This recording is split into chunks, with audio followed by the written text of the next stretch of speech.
Hello दोस्तों, कैसे हो सभी। आशा करती हूँ कि आप सब अच्छे होंगे और आपकी पढ़ाई भी अच्छी चल रही होगी दोस्तों। तो दोस्तों, आपको पता ही चल गया होगा कि जो टीजीटी हिंदी स्क्रीनिंग का जो पेपर है उसका भी सिलेबस आ चुका है दोस्तों।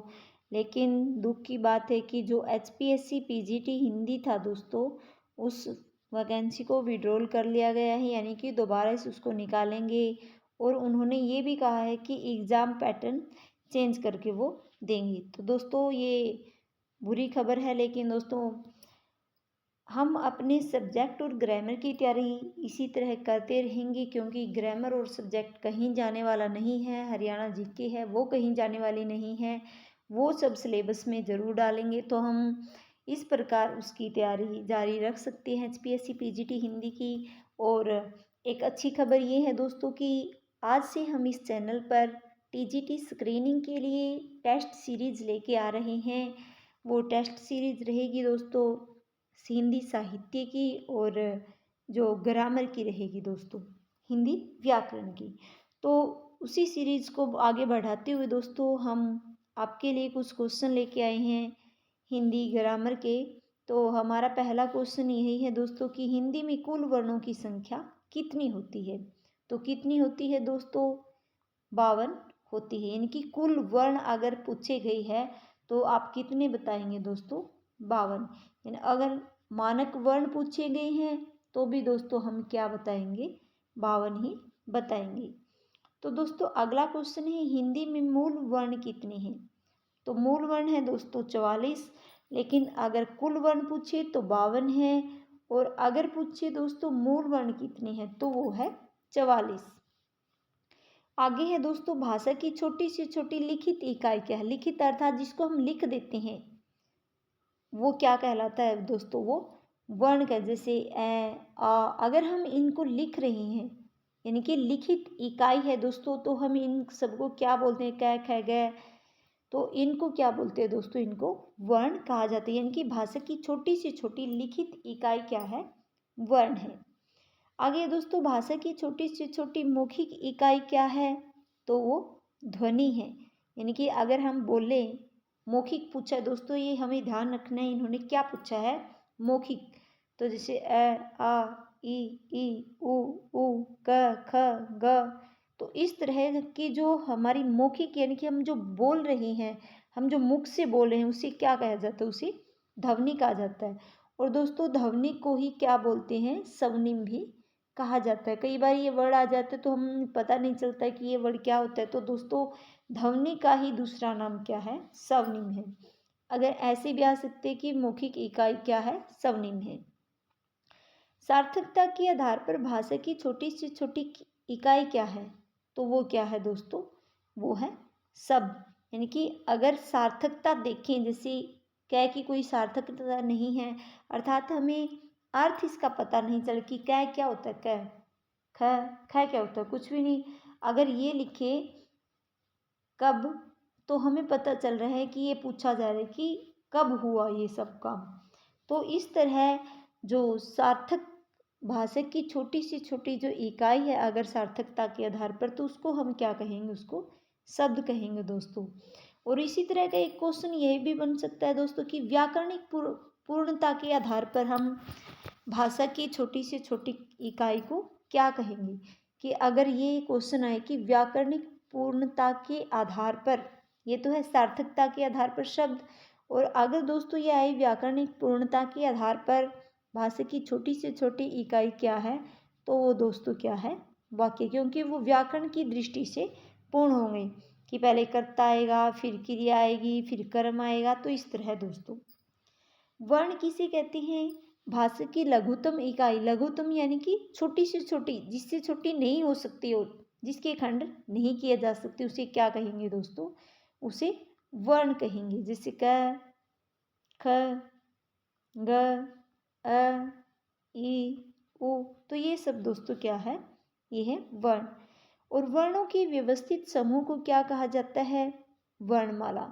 यानी कि जो ऐसे लेकर हमारे ऐसे लेकर जो दोस्तों श्रेय तक ये चलता है, तो ये सब क्या है, हमारी ये है हमारे वर्णमाला की जो व्यवस्थित समूह है कि पहले इसमें स्वर आएंगे, अयोग व आएंगे, स्पर्श व्यंजन आएंगे। तो इस तरह का जो दोस्तों वो क्या रहेगा, वो वर्णमाला रहेगी। अगला है दोस्तों हिंदी में स्पर्श व्यंजन कितने हैं। तो हमारे स्पर्श व्यंजन है दोस्तों 25। तो कितने हैं दोस्तों हमारी हिंदी में जो स्पर्श व्यंजन है वो 25 है। तो दोस्तों 25 वर्ण कौन सी है, हमारे जो 5 वर्ग है हिंदी में व्यंजनों में 5 वर्ग आते हैं, कैवरग, चैवरग, टैवरग, पैवरग, तैवरग, इनकी कैवरग, चैवरग, टैवरग, पैवरग और तैवरग। तो जैसे क से लेकर क ख ग घ ड़ च छ झ झ य ट ठ ढ ढ ण त थ ध ध न प फ भ भ म। तो हमारे जो ये पांचों वर्ग है और इनके आगे जो पांचों वर्गों के 5-5 वर्ण हैं, तो वो सब क्या कहलाते हैं दोस्तों, वो स्पर्श व्यंजन कहलाते हैं। यह र ल व व्यंजन के किस वर्ग में आते हैं, यानी कि ये व्यंजन है यह र ल व, लेकिन वे स्पर्श व्यंजन नहीं है। तो कौन सी व्यंजन है दोस्तों, ये है अंतस्थ व्यंजन। यानी कि हम इनको क्या कहेंगे दोस्तों, इनको अंतस्थ व्यंजन बोला जाएगा यह र ल व को। आगे है दोस्तों संयुक्त, ये हिंदी में उष्म व्यंजन कौन सी है। उष्म यानी कि जिनको बोलते समय उष्मा बाहर, यानी कि जो गर्म हवा बाहर निकलती है, श श श ह। तो ये है दोस्तों श श श ह। तो इनको बोलते समय दोस्तों उष्मा, तो इसीलिए इनको उष्म व्यंजन कहा गया है। उष्मा यानी कि जो हमारे मुख से हवा निकली है, मुख और नाक से, तो वो गर्म होगी, तो इसलिए इनको उष्म व्यंजन कहा जाता है। उष्मा हमारे नाक और मुख से निकलती है। तो श्रय किस प्रकार के व्यंजन है दोस्तों, ये संयुक्त व्यंजन है। कौन सा दोस्तों, श्रय। तो संयुक्त व्यंजन हमारी हिंदी में 4 है, अक्षय, त्रय, जय और श्रय। तो क्षय यानी कि क और स से मिलकर बना है, त्रय दोस्तों त और र से मिलकर बना है। तो ये जय है दोस्तों, हम इसको जय जय ज्ञ बोलते हैं, लेकिन ये जय प्लस यह होता है। तो जैसे ये क्या है दोस्तों, हम ज्ञान बोलते हैं इसको, लेकिन ये ज्ञान नहीं होता, ये होता है ज्ञान। तो जय और यह से मिलकर ये बना है। और एक है श्रय, संयुक्त वर्ण स प्लस र, यानी कि स 21 वाले स और प्लस र, श्रय। तो ये 4 प्रकार के क्या है दोस्तों, संयुक्त वर्ण है। हिंदी में अयोगवाह वर्ण कौन सी है। तो हिंदी में दोस्तों अयोगवाह वर्ण है, ये स्वरों में इनकी काउंटिंग जरूर होती है, लेकिन इनको अलग से अयोग, यानी कि जिसका किसी के साथ योग नहीं बन रहा, उन्हें कहते हैं अयोगवाह वर्ण। ए, अंग और है, तो इसको अनुस्वार की तरह बोला जाता है, और इसको विसर्ग की तरह हम लेते हैं, अंग है और है। तो ये क्या है दोस्तों, ये है अयोगवाह वर्ण। ये स्वरों में जरूर गिने जाते हैं, लेकिन दोस्तों ये स्वर नहीं है, कि जिस तरह से ए, आ, छोटी ई, बड़ी ई, ये सब स्वर है, तो अंग और है ए स्वर नहीं, ये अयोगवाह स्वर है, यानी कि इनका किसी भी स्वर के साथ योग नहीं बैठता है, तो इसीलिए इनको अयोगवाह स्वर भी कहा जाता है।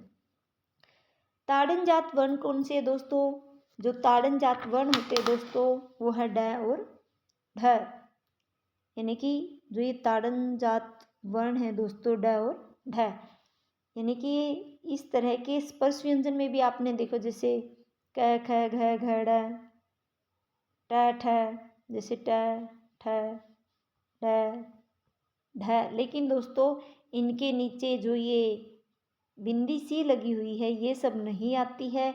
ये सब किस में आती है, ये ताड़न जात वर्ण में आती है। अगर इनके नीचे बिंदी लगी है तो ये ताड़न जात वर्ण है, अगर ये इस तरह है तो ये सब क्या है दोस्तों, ये स्पर्श व्यंजन है। तो ताड़न जात वर्ण दोस्तों है ड और ढ। और एक इनकी विशेषता है दोस्तों, इनसे हिंदी वर्णमाला में, हिंदी में कोई भी वर्ड, कोई भी जो शब्द इनसे शुरू नहीं होता है दोस्तों।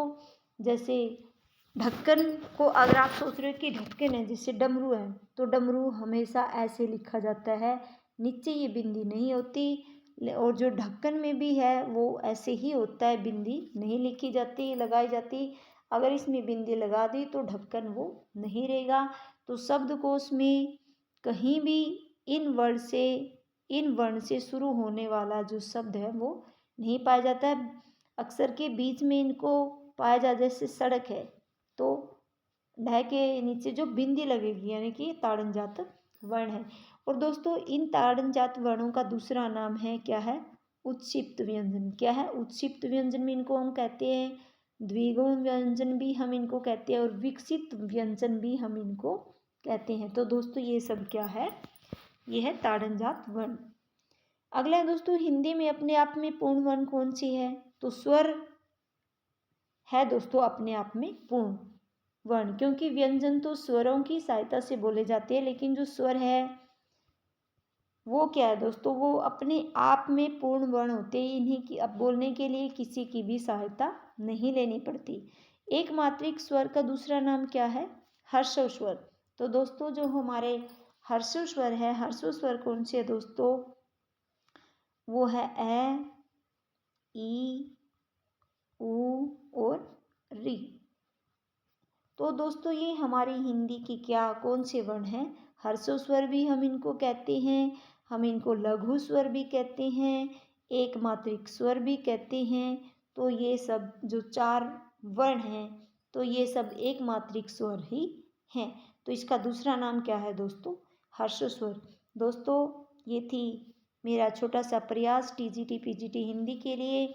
और जो हरियाणा में सीटी के बेस पर आगे जो स्क्रीनिंग होने वाला है ग्रुप सी के लिए, उसमें भी हिंदी 5-7 नंबर की जो रहने वाली है, 10 नंबर की है शायद, तो उसके लिए भी ये काफ़ी इम्पोर्टेंट है। और आज से हम शुरू से जो भी टीजीटी स्क्रीनिंग में जो भी सिलेबस दिया हुआ है ग्रामर का, वर्ण, संज्ञा, सर्वनाम, विशेषण, संधि, समास, अलंकार, वो सब उन सब की वीडियो, उन सब के क्वेश्चन हम लेकर आएंगे दोस्तों।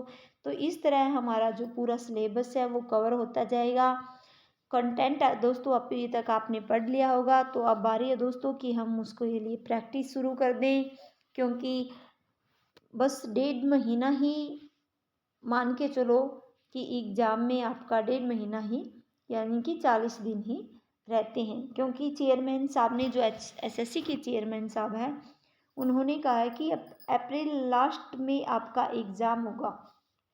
तो दोस्तों हमारे बचे हैं अभी 40 दिन, तो उन 40 दिनों को आप अच्छे से यूज़ कीजिए, उसमें ज़्यादा से ज़्यादा प्रैक्टिस कीजिए। कंटेंट आपने पढ़ लिया होगा, तो इसी तरह की वीडियो मैं आप सबके लिए हिंदी साहित्य से भी लेके आऊँगी।